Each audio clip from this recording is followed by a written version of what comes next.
بسم الله الرحمن الرحيم. السلام عليكم ورحمة الله وبركاته. إن الحمد لله نحمده ونستعينه ونستغفره ونعوذ به من شرور أنفسنا ومن سيئات أعمالنا. من يهده الله فلا مضل له ومن يضلله فلا هادي له. أشهد أن لا إله إلا الله وحده لا شريك له وأشهد أن محمدا عبده ورسوله لا نبي ولا رسول بعده. اللهم صل وسلم وبارك على نبينا محمد وعلى آله وأصحابه والتابعين والتابعين ومن تبعهم بإحسان إلى يوم القيامة. أما بعد، فيا عباد الله، أوصيكم ونفسي بتقوى الله فقد فاز المتقون. وقال تعالى في كتابه الكريم: أعوذ بالله من الشيطان الرجيم. يا أيها الذين آمنوا اتقوا الله حق تقاته ولا تموتن إلا وأنتم مسلمون. صدق الله العظيم وصدق رسوله الكريم. Ma'asyiral muslimin jamaah Jumat rahimahumullah. Alhamdulillahirabbil alamin. Baru saja kita dan umat muslim sedunia merayakan salah satu hari raya bagi seluruh umat Islam, yaitu hari raya Idul Adha. Sebagian saudara-saudara kita hari ini juga masih melaksanakan rangkaian ibadah haji yang kita tahu bahwa ibadah kurban dan ibadah haji adalah bagian dari warisan inspirasi seorang nabi yang diberikan gelar Waliullah, kasih Allah Subhanahu wa taala, yaitu Nabi Ibrahim alaihissalam. Ma'asyiral muslimin asyhadakumullah. Setelah Nabi Ibrahim diuji oleh Allah Subhanahu wa taala, salah satunya ujian paling berat adalah perintah untuk menyembelih anaknya sendiri, Nabi Ismail alaihissalam, untuk membuktikan apakah beliau lebih cinta kepada Allah atau lebih cinta kepada yang lain. Maka kemudian ada satu peristiwa yang mengikuti peristiwa tersebut. Peristiwa tersebut adalah bagaimana Nabi Ibrahim alaihissalam diangkat oleh Allah Subhanahu wa taala menjadi imam bagi seluruh umat manusia, dan kemudian beliau minta kepada Allah Subhanahu wa taala agar seluruh anak cucunya menjadi pemimpin bagi seluruh umat manusia. Mari kita simak bagaimana dialog Allah Subhanahu wa taala dengan Nabi Muhammad tadi yang tersebut di dalam Quran surat Al-Baqarah ayat 224. Wa idh batala Ibrahim rabbuhu bi kalimatin fa'atamnahu qala inni ja'iluka lin-nasi imama qala wa min dhurriyyati qala la yanalu 'abdi dhalimin. Dan ketika Tuhan menguji Ibrahim dengan beberapa kalimat, maka Ibrahim mengerjakan semua ujian itu dengan sempurna. Maka kemudian Allah berkata, inni ja'iluka lin-nasi imama, sesungguhnya aku akan menjadikan engkau menjadi imam bagi seluruh umat manusia, menjadi pemimpin bagi seluruh umat manusia. Ma'asyiral muslimin akhirullah, apa jawaban Nabi Ibrahim ketika beliau dilantik oleh Allah Subhanahu wa taala menjadi pemimpin bagi seluruh umat manusia? beliau mengatakan, wa min dzurriyyati, ya Allah jadikan pula anak cucuku menjadi pemimpin bagi seluruh umat manusia. Beliau tidak berpikir untuk dirinya sendiri, beliau tidak berpikir untuk zamannya sendiri, tapi beliau berpikir untuk masa depan. Wa min dzurriyyati, Nabi Ibrahim berdoa, ya Allah jadikan anak cucuku sebagai pemimpin bagi seluruh umat manusia. Maka Allah Subhanahu wa ta'ala kemudian berfirman, qala la yanalu 'abdil zalimin. Nabi Ibrahim, Allah Subhanahu wa ta'ala kemudian mengabulkan permintaan Nabi Ibrahim bahwa seluruh anak cucu Nabi Ibrahim akan menjadi pemimpin bagi seluruh umat manusia. La yanalu 'abdil zalimin, tetapi janji Allah tidak berlaku bagi orang-orang yang zalim. Siapakah pewaris kepemimpinan dari Nabi Ibrahim alaihissalam?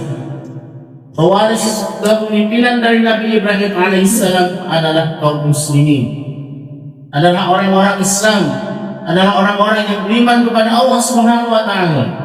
Sebagaimana Allah sebutkan di dalam Quran surat An-Nur ayat 55, wa'adallahu alladziina aamanu minkum wa 'amilus shalihati la yastakhlifannahum kama stakhlafal ladzina min qablihim. Allah telah berjanji kepada orang-orang yang beriman dan beramal soleh di antara kalian, sungguh mereka akan menguasai bumi ini sebagaimana orang-orang sebelum mereka berkuasa. Namun ma'asyiral muslimin asyirakumullah, kalau hari ini kita saksikan kaum muslim dalam kondisi yang tidak memimpin, kaum muslimin bahkan hari ini sering disudutkan. Kita tahu bagaimana saudara-saudara Palestina, saudara-saudara kita di Palestina masih menderita, dan kita tidak bisa melakukan apapun. Boleh jadi kita bagian dari orang-orang yang boleh, yang tidak diberikan warisan dengan ini. Maka kemudian Nabi Ibrahim alaihissalam tidak hanya berhasil meminta kepada Allah Subhanahu wa ta'ala agar kita, agar anak cucunya, agar kaum muslimin ini menjadi pemimpin bagi seluruh umat manusia. Nabi Ibrahim juga berdoa dengan kurikulum pendidikan yang seharusnya menjadi kurikulum pendidikan kaum muslimin. Allah Subhanahu wa ta'ala berfirman di dalam Quran surat Al-Baqarah ayat 129, Rabbana wab'ath fihim rasulan minhum yatlu 'alaihim ayatika wa yu'allimuhumul kitaba wal hikmata wa yuzakkihim innaka antal azizul hakim. Ya Allah, kami utuslah di antara mereka seorang rasul dari kalangan mereka sendiri yang akan membacakan kepada mereka ayat-ayat Engkau, yang akan mengajarkan kitab dan hikmah, dan akan membersihkan jiwa mereka. Sesungguhnya Engkau Maha perkasa dan Maha bijaksana.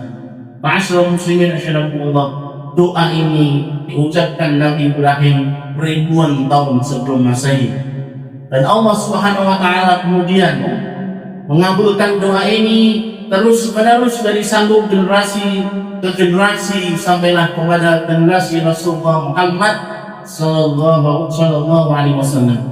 Allah Subhanahu wa ta'ala menyebutkan di dalam Quran surat Al-Jumu'ah ayat 2, "Walladzi ba'atha fil ummiyina rasulan minhum yatlu 'alaihim ayatihi wa yuzakkihim wa yu'allimuhumul kitaba wal hikmah wa in kanu min qablu lafi dhalalin mubin."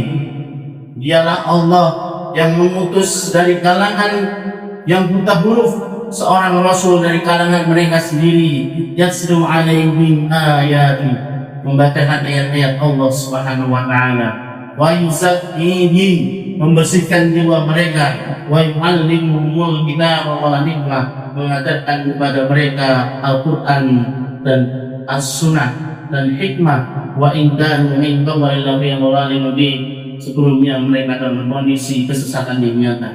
Yang dikatakan di sini adalah orang-orang jahiliyah saat itu, yang mereka tidak diberitakan dalam sejarah, tapi dalam waktu kurang lebih dakwah Rasulullah 23 tahun muncul pemimpin-pemimpin hebat luar biasa.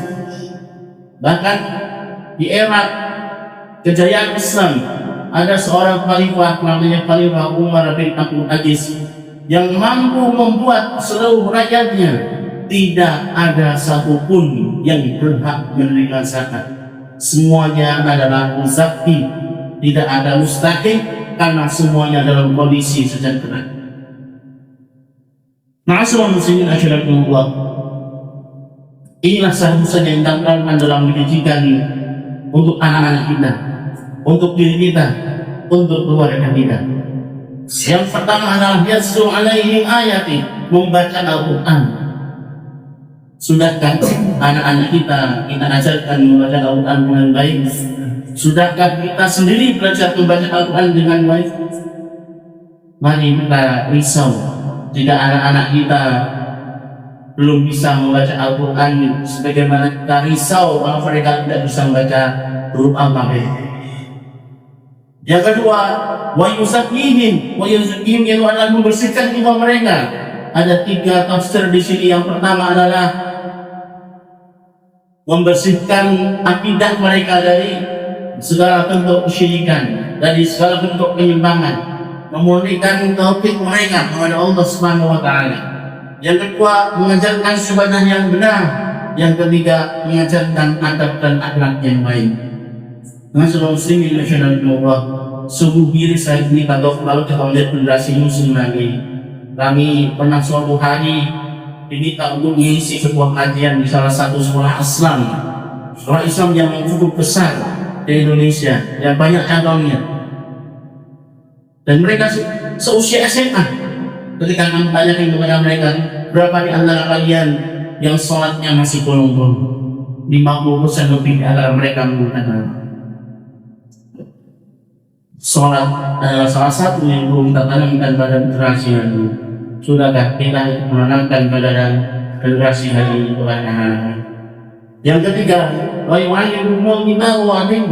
mengajarkan Al-Quran dan As-Sunnah, mengajarkan Quran dan hikmah dan ilmu-ilmu yang lain. Lalu kemudian kita mengajarkan kepada mereka, kita belajar Al-Quran dan As-Sunnah yang menjadi pedoman hidup kita. Pertanyaannya, selama ini berapa banyak buku yang kita sediakan untuk mempelajari Al-Quran dan As-Sunnah? Yang kalau kita mau gali ilmunya, yang kalau kita mau belajar ilmunya, itu mungkin seumur hidup kita tidak akan pernah habis kita gali. Seberapa banyak kita memberikan waktu dalam sepekan, dalam sebulan khusus untuk belajar tentang Islam. Kita sibuk belajar dengan ilmu-ilmu yang lain. Bukan berarti tidak baik belajar ilmu yang lain, tetapi marilah kita lihat kembali sudah terlalu banyak kita belajar Islam yang menjadi panduan kehidupan ini. Karena sesungguhnya akar dari semua ilmu itu ada dalam Al-Quran. Maka para sahabat pernah mengatakan, seandainya aku kehilangan sadar, maka akan aku berikan bapaknya dalam Al-Quran. Kenapa? Karena dia tahu bahwa Al-Quran itu menjawab semua masalah manusia. Masalah muslimnya syariat mubah di momentum Idul Adha, hari raya Idul Adha ini, kita masih dalam suasana hari-hari tasyrik. Marilah kita kembali menata ulang diri kita, menata ulang pendidikan untuk generasi kita, menata ulang pendidikan untuk anak-anak kita. Pertama, marilah kita ajarkan, pastikan bahwa mereka bisa membaca Al-Quran. Yang kedua, mari kita bersihkan akidah mereka, perbaiki ibadah mereka, perbaiki akhlak mereka. Yang ketiga, mari sediakan waktu dalam kehidupan kita untuk belajar kembali Islam. Karena insya Allah itulah yang akan menjadi titik balik perubahan untuk generasi kaum muslimin kembali mendapatkan kepemimpinannya sebagai doa Nabi Ibrahim alaihissalam. Nabi Ibrahim juga berdoa untuk kita semua. Kaum muslimin yang akan menjadi pemimpin, namun kata Allah tidak berlaku jika mereka zalim. Tidak berlaku jika mereka zalim, maka agar kita tidak zalim. Pendidikan yang harus ditempuh, pendidikan yang harus diberikan kepada generasi kaum muslimin hari ini adalah 3 hal tadi. Yatlu alaihim ayati, membaca Al-Quran, wa yuzakkihim, membersihkan jiwa mereka, wa yu'allimuhumul kitaba wal hikmah, mengajarkan Al-Quran dan As-Sunnah serta ilmu yang lain. Ma'asyiral muslimin rahimakumullah, semoga khutbah yang sedikit ini bisa memberikan kemanfaatan untuk saya pribadi dan kepada jamaah sekalian. Aku qali hadza wastaghfiru innahu huwal ghafurur rahim.